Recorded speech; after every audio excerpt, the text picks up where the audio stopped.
Today we've got a very special guest here in Jupiter. It is Dr. Ken Gray, who is a doctor of Oriental medicine. He is also an expert in acupuncture and is on staff down at Jupiter Medical Center and also has his own private practice. He's also the host of the long-time running Maximum Health radio show, which I appeared on recently, which is how we connected, and it's a real pleasure to have you on the Patterson podcast. Welcome, Dr. Gray. Thank you, Mr. Patterson. It's good to see you again. Yes. You look so happy and healthy, and that's wonderful to know.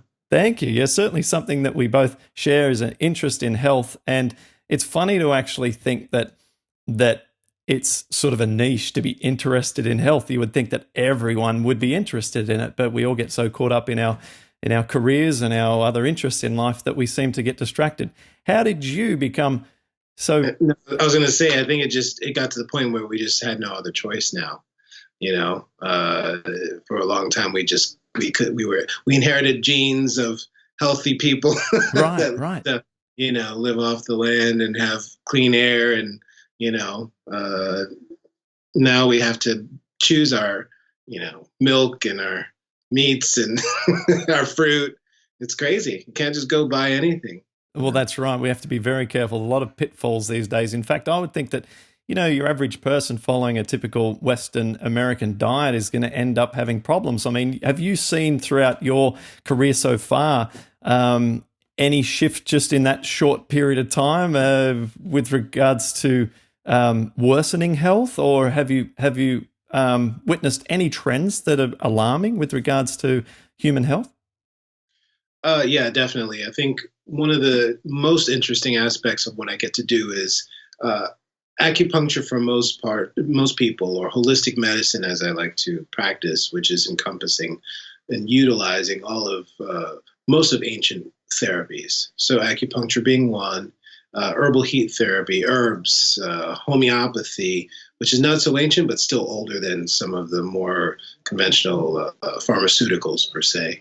I think food therapy, all of these things under holistic medicine is not the first choice for most people here in the United States, and definitely not in Florida, which is considered, sort of a big pharma state. I mean, it's where people like that quick, fix. They like the pill, they like the surgery, they like anything that's going to keep them going.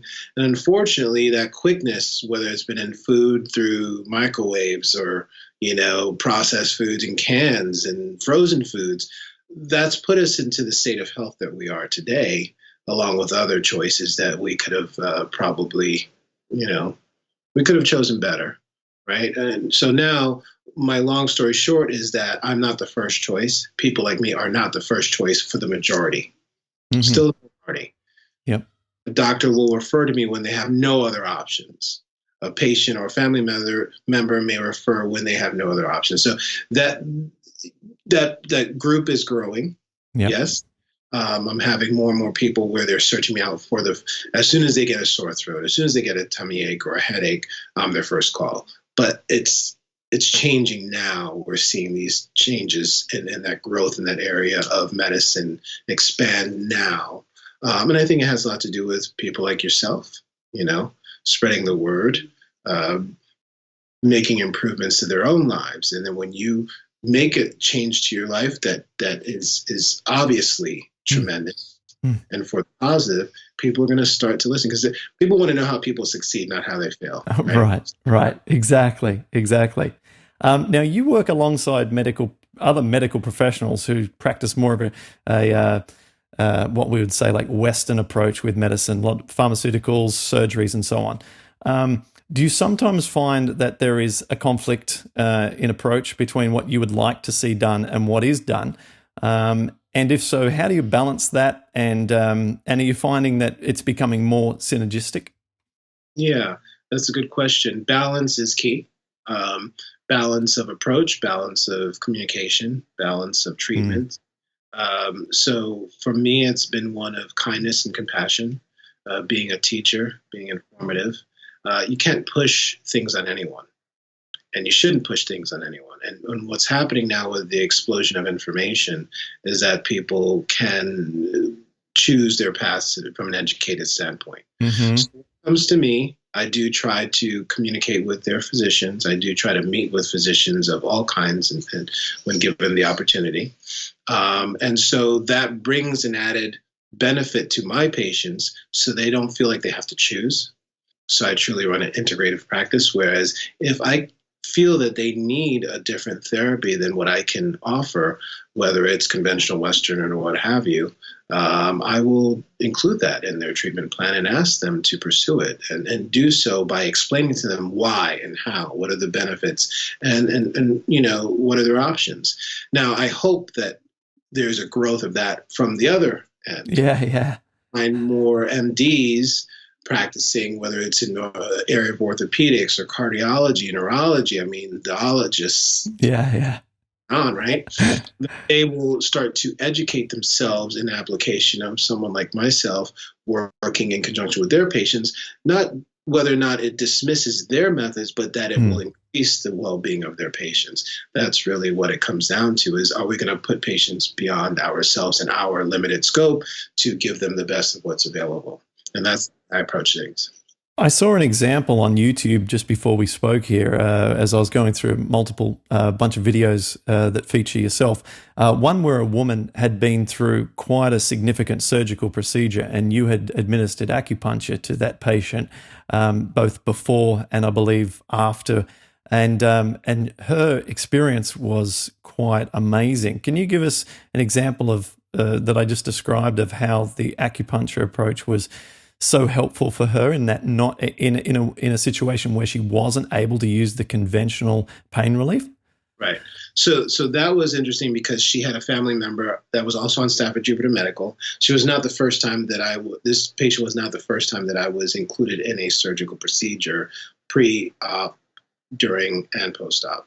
And so what made this so special on top of anything was that this patient had horrible past results when it came to anesthesia and pain meds. So for her, it was a search to find integrative measures for this surgery, which was a double mastectomy with reconstruction.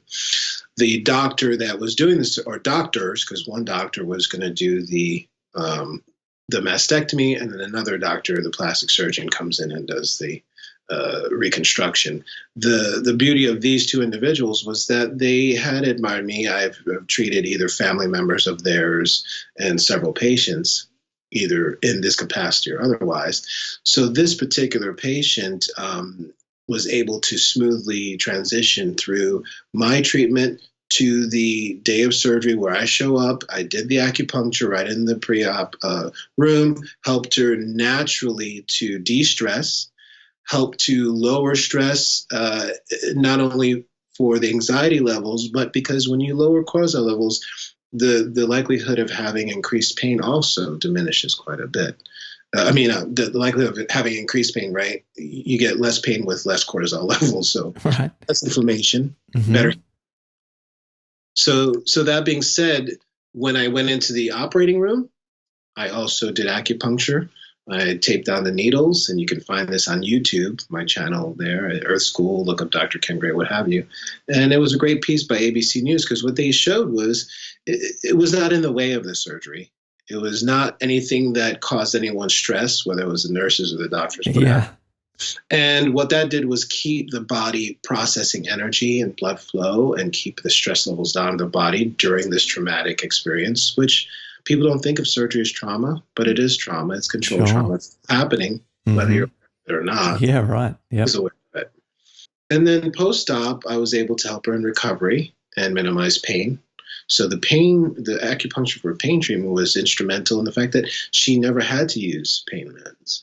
So whatever minuscule amount was used during the surgery, once it wore off, she was purely at my disposal for the acupuncture, and I treated her at home. I went and visited her a few times a week, and she was up and moving, very quickly. Her recovery time was cut probably more than half, and that's a testimony that was shared by the doctors, which again is ABC News. Really, you can look it up on YouTube and search Dr. Ken, and I think we need to see more of that, because this woman is now still cancer free. She's alive and well.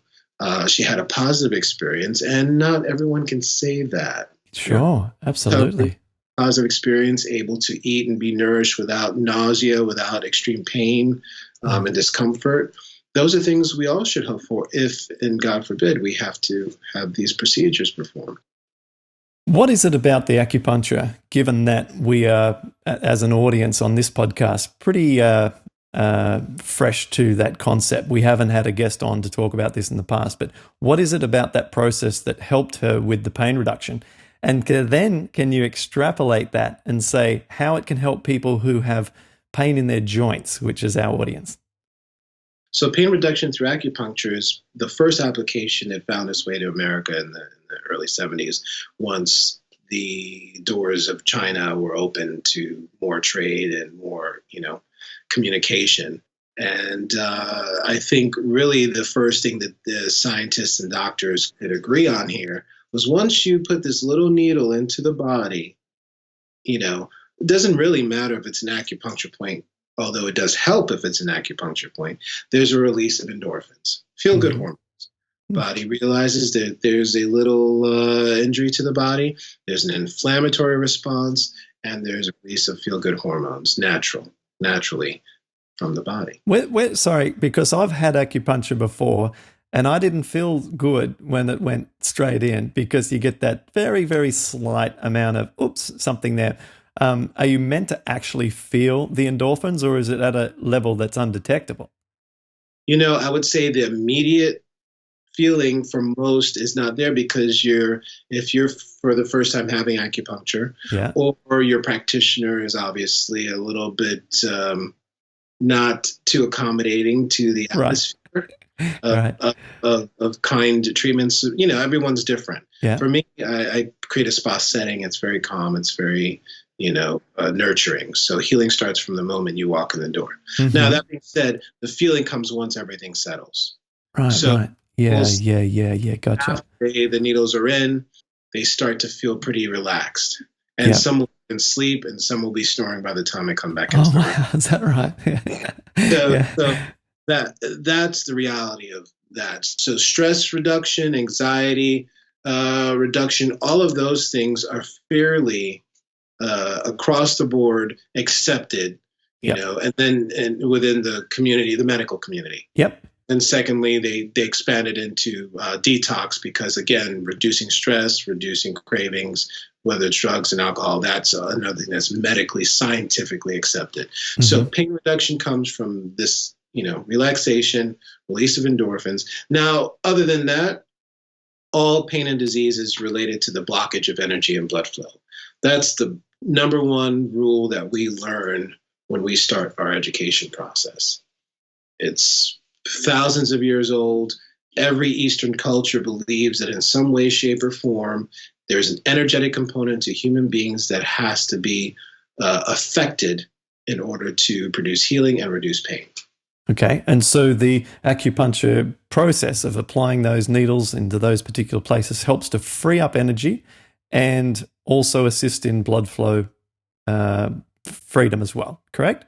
Correctly, because when you think of a cut, which is the simplest form of injury we can really wrap our minds around, obviously it expands after that, but that's a blockage of blood moving from point A to point B. Right. So the language of the body to tell you that system is compromised, or that aspect of your system is compromised, is pain.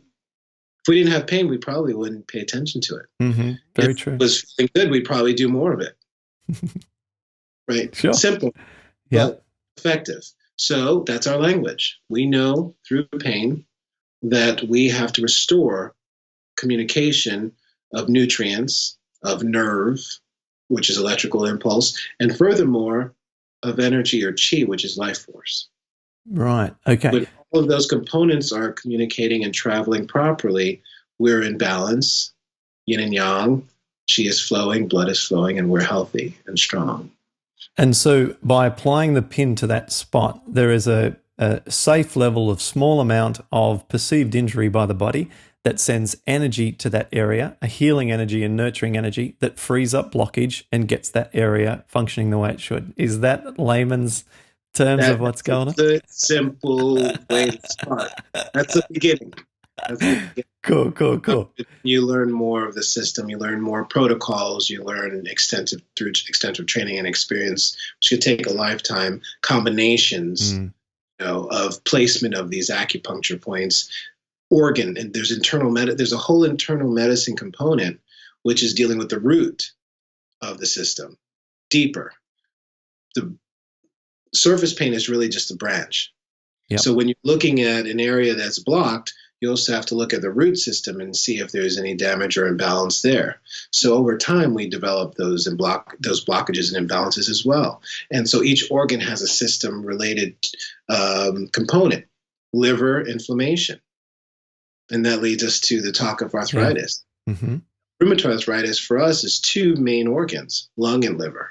Mm-hmm. Fascinating. Well, please, you've got the platform. I'd love to hear more on this. Lung and liver, liver is the general of the body. It's meant to keep the free flow of blood and energy moving. When we have a diagnosis, which is very, probably one of the most popular diagnoses in our society, in our country, is liver qi stagnation by the traditional Chinese medicine doctor. Why? Because we're the society of unanswered will. We most of the time want what we can't have. Right. So unanswered will produces stress. Mm-hmm. So this whole movement of meditation, mindful meditation, and being present is part of the healing process of bringing us more to a conscious present term and stress reduction. Yeah. Right. Acupuncture is part of that and has been for many years, because the idea that we have liver qi stagnation, or the general of the body, which sits on the right here, that's why I'm pointing to it, is meant to keep if that organ is stagnated, then the whole system of the body is stagnated. And if we know anything about a machine, when you stagnate a process, it overheats. Overheating can be manifesting in all sorts of ways. But where it's going to manifest mostly is going to be in its joints, in the hubs, where energy can get caught and blocked. Mm-hmm. We know these hubs because the ones that overheat are going to be our joints. That's the main hubs of our body: hips, knees, elbows, fingers, toes, spine. Yeah. When they overheat, they swell, just as any machine would happen. You would have heat, blockage, pressure, swelling, inflammation. That's one aspect of rheumatoid arthritis. Mm-hmm. So we have to treat the liver mm-hmm.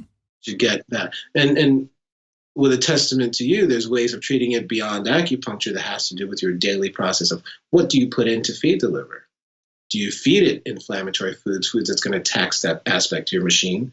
Or are you going to feed it things that's going to enrich it and help that aspect of your machine work more efficiently with less stress, thereby rippling the effect of a balanced aspect of the machine to the rest of the machine of the body?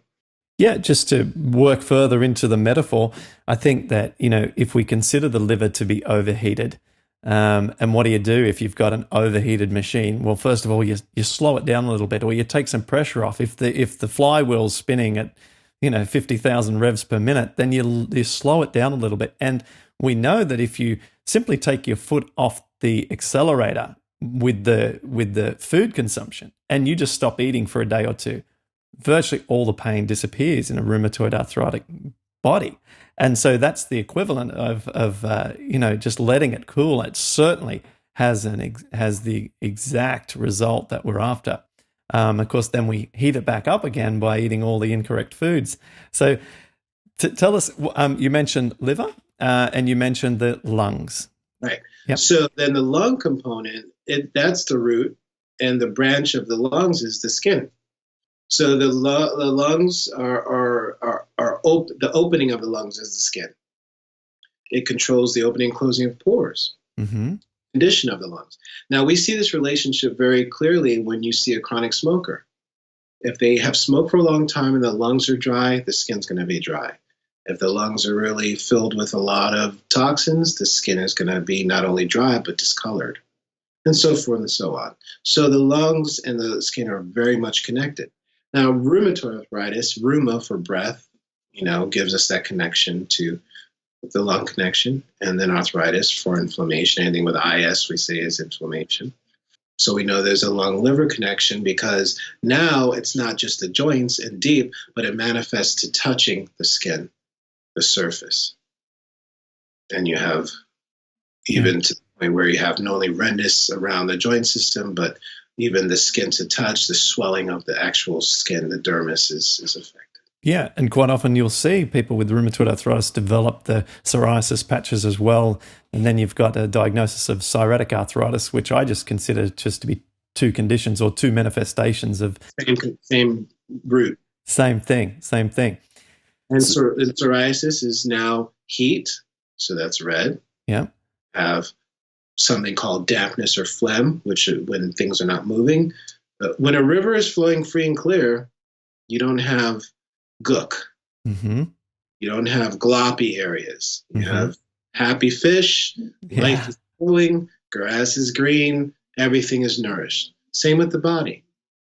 When you have blockages, you have gloppy areas, things start to pool, you have areas of pain, and sometimes that pain can move. So you may not only stop at the joints, but then you have moving pain up the legs, in the arms, and then they'll diagnose you with something else called fibromyalgia. Yeah. But that's only because the root system is so compromised now it's expanding to other organs like the spleen, which is in charge of the muscle health. So that's the root system of the branch, the muscles, and digestion, and the gut. Absolutely. The spleen is the stove to the pot of soup, which is the stomach. So, and it's right across and very much connected physically to the liver. So usually after a while, you will get some involvement. And then as you know, the gut being the center for inflammation, as conventional medicine is now accepting, that's kind of a broad stroke. And then they say just take probiotics. But it's more comprehensive. Like, it's not just taking things, it's also eliminating certain things. It's also bringing a balance to your life and what you expose yourself to. And like I always say to my patients, food is not only what you put in your mouth, it's everything that you feed your body. What you look at, what you listen to. Right. Yeah, it's a good insight. Yeah, absolutely. It basically, every thought you have is in some way some kind of food for your body, isn't it? Right. Yeah. Everything you see, I like that. Yeah, it's so true. We're just sponges for our environment, aren't we? And the consumption of food is just an extreme version of that consumption. But the subtle ones, picking up on negative energy from other people and so forth, I think that's a great insight. Saying without a balanced mind, you kind of have a balanced, digestion. Yeah. If your mind's all over the place and you're shoving food, you're going to have indigestion. And so we have a society that lives off of all sorts of reflux medications and things, destroying our guts, just because we want to keep stress eating foods that are not helpful. And we want to mask the acid that's being, an indicator for us that we need to change, our consumption, not only of what we're putting in, but what we're allowing to stress our lives and to destroy our joy and our peace. Make better choices, because without quality living, it's really not much of a life at all. Exactly. So what's your favorite patient? If someone walks in and says, Dr. Gray, I'm here because of X, Y, Z, what do you just sort of do this with it, and you say, this is going to be fun, because you know that you're going to be able to turn them around? That's easy. A patient that comes in with gratitude already in their heart. They may be suffering, but they're still grateful for every day. When someone's grateful, you can work with that. The complaining patients are probably going to complain no matter what happens. And the patients that are in honest pain and just don't know better, that's fine. I'll take them. That's not, they can be changed. But I feel like the patients that are complainers in life, that feel like everything is a tragedy, the weather, whether or not they did well at golf or tennis, or their cars in the shop, everything's a tragedy. They're always going to be unhappy, and they're always going to be unhealthy. But the patients with gratitude, and I shouldn't say always. I think that was a poor, I don't want to take away hope for people like that, because I was once a person like that. But it takes a lot to change, and I have a life of healing, which is mutual. So because I'm hands-on, it's not just going out, it's also coming back, right? Mm-hmm. So, but I can say that my favorite patient, which is the answer, is the one that presents with the spirit of gratitude. They're just grateful for everything. And you just know that their healing is going to be a much quicker process and a much more joyful and comprehensive process, much more enjoyable. Yeah, as you said, from both sides, being also in a position where I work with people in our support platform, also on a coaching basis. You know that when people show up and they've just got this sort of glint in their eye, like this is going to work and this is exciting. Yeah, I can totally relate to that. And it's not always immediate. It's not like they're just gonna come in and it's awesome that they're seeing. yeah, I mean, that's not the impression I'm trying to get. But once you sit down with them and yeah, given time and you help them understand that you are connecting with them as a person, yeah, and they take that and they say, no matter what, I've got someone in front of me that cares, yep, and they have this sense of thank you. mm-hmm, yep, You can be thank you for your time, thank you for your trust, let's go forward together and do our best together. mm-hmm. And they're going to listen to you, they're going to go out and get the right foods and the right supplements. They're going to, they're not going to say it's your work, you fix me. That's rarely the situation of gratitude or a person with gratitude. Yeah. Well, let's think of it the opposite then. If we look at the other extreme, what do you think is the most counterproductive emotional trait to have in terms of being able to heal? Oh, I think self, um, being self-absorbed. Right. I think if you become your pain or your disease and you call it yours or mine and you possess it, yeah, already creating a bad situation. So I try to inform patients when they say my this, my that. yeah. I'm like, it's not yours. It's just a series of imbalances over time that we need to rectify over time. Mm. So I try to get them out of that place of claiming their disease, Yeah, and starting to speak more positively, because words and thoughts become things, really. So it's essential to change one's their consciousness in order to accept the healing, because you can fix them. I've seen patients that they have frozen shoulder, and then you get the motion back, but they still insist that something's still wrong because they're not accepting the healing. Mm-hmm. They have become their healing. They become whatever they happened over time, and they were in that space for so long with their family, their friends, their coworkers, that they don't know how to bring themselves out of that disease, and they've identified themselves as part of that disease. Yeah. So let's say becoming self-absorbed is all of ours.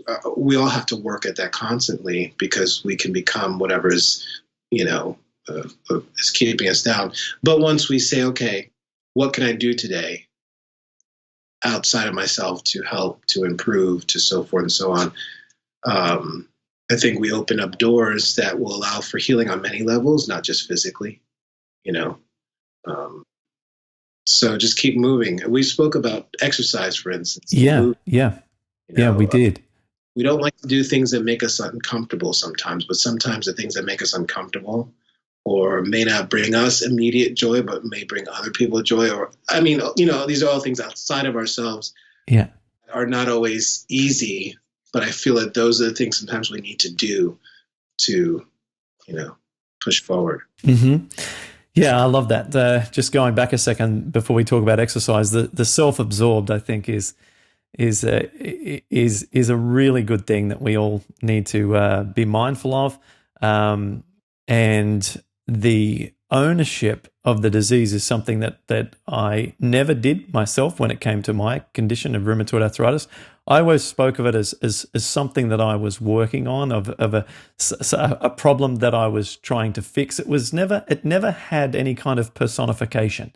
It was just a thing that I wanted to get rid of, and it wasn't part of me. And I could never identify my life and it. It was a separate part of me that I just wanted to extract. I just wanted it out. That's how I thought about it.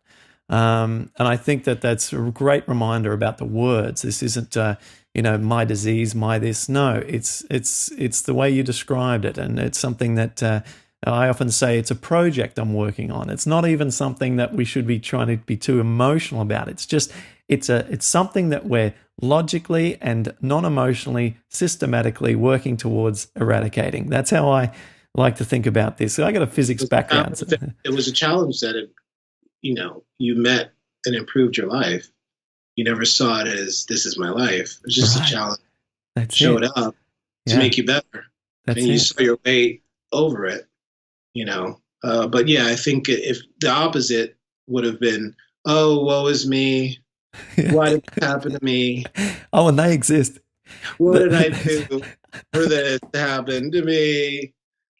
And your girlfriend, who's now your wife, would have left. That's it. You never would have the audience that you have. Mm-hmm. I mean, life bloomed into this gorgeous, beautiful flower because inside of you stayed this beautiful And so, yeah, we have to stay diligent no matter what comes. Oh, that's not a wall. That's a step. I just need to step higher. Mm-hmm. We all have them. We all have the challenges. It's just part of the journey, which makes it so special. But healing comes, the opportunity for healing comes in so many ways. For you as, rheumatoid arthritis. And for a lot of patients watching this, obviously, it was rheumatoid arthritis. Yeah, right. Or is. And so every day, a little bit of chipping away can happen,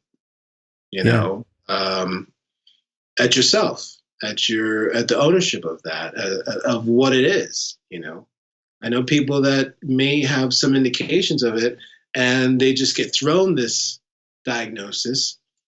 And sometimes you go to them, well, just because you have some of the, you don't really have that, or you don't want it, you don't have to claim it. Yeah, right. You just have a little joint pain and maybe your levels in your blood and so forth and so on, but you don't have to act like that person. Right. Stick with it and shut down the rest of your life.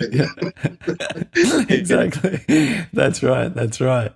No, I totally can relate to witnessing that. So as we come towards a close, let's talk briefly about exercise. But then, if there's also a personal story that you'd like to share that would be nice too, I'll think of the right question while we just take a small piece of time to talk about exercise, because my audience all exercise. Everyone's knows the importance of that.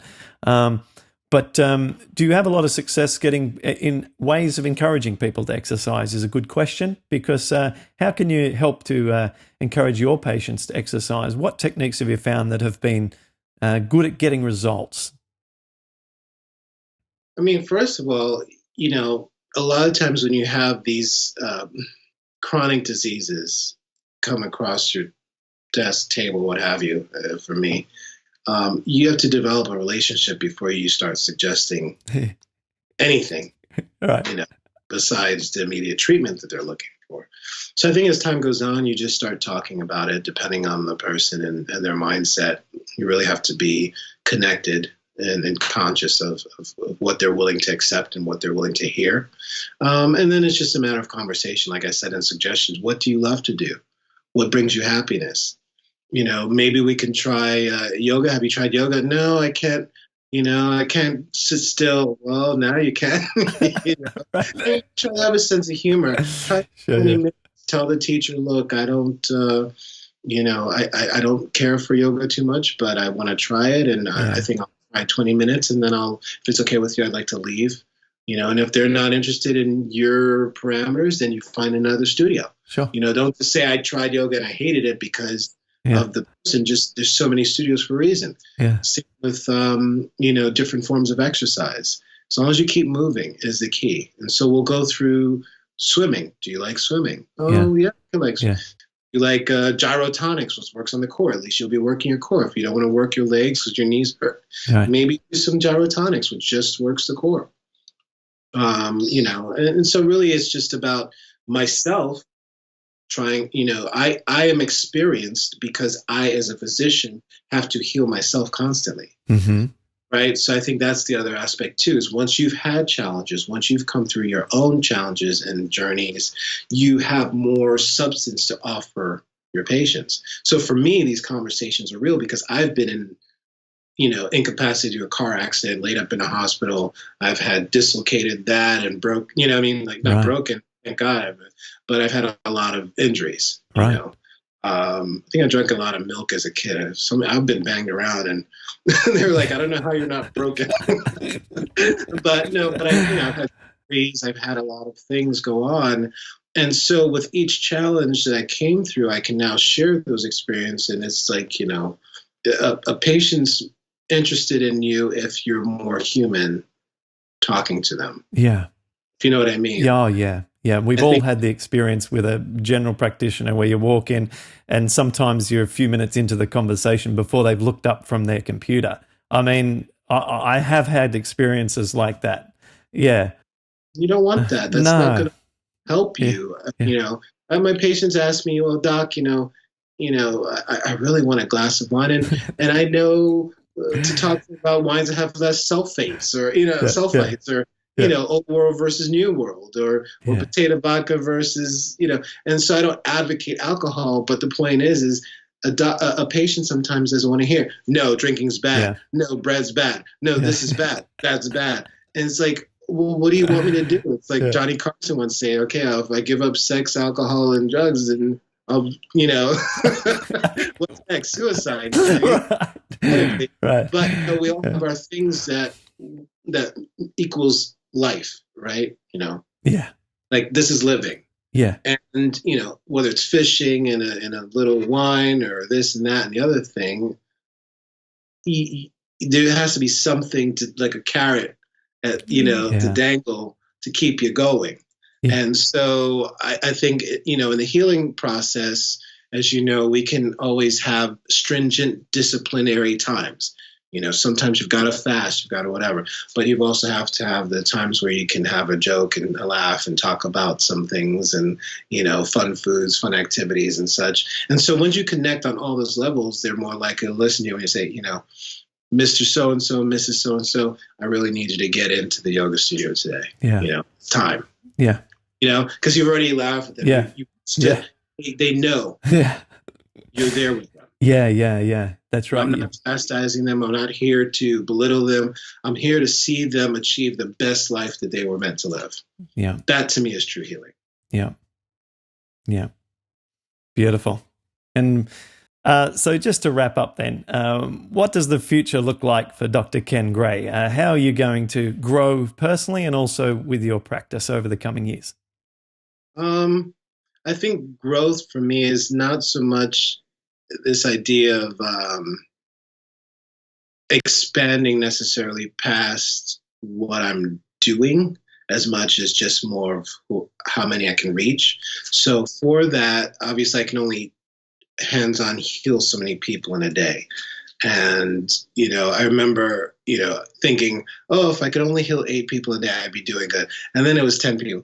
And then it was like 21 people. It's like, and it's not the type of healing where it's here, take this pill or just a surgery. It's hands-on conversations, food therapy, acupuncture, aromatherapy, tween, which is Chinese medical massage, the use of biopuncture, which is, using homeopathics injected into acupuncture points, which I learned in Germany. And I'm ever learning, I'm ever expanding in that way. So that's the growth aspect. But then I was asked years ago to do the radio show. So I've got Maximum Health, and that's on NPR, and that's about quality living.